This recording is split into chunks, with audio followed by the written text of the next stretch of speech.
Секоја компанија која ќе плати цена на струја, која е над цената на регулираниот пазар на електрична енергија, на струја, кој што е пропишан од страна на регулаторната комисија за енергетика, тарифникот, и таа изнесува отприлика просечната 200 евра за мегават саат, секоја цена над таа,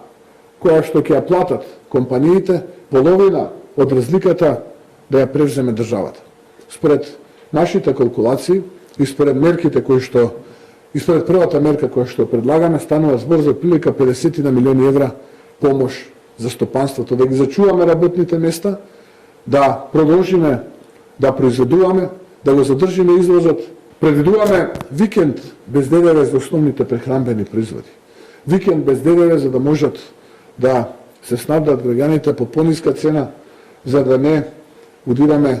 со ДДВ-то во стандардот на граѓаните. Ова го велеме затоа што самата влада се пофали дека има зголемена наплата на данокот на додадена вредност, и тоа се должи само поради една причина. Не затоа што имаме поголема активност во економијата, не затоа што има поголема фискална дисциплина, само поради едно, поради екстремно високата инфлација.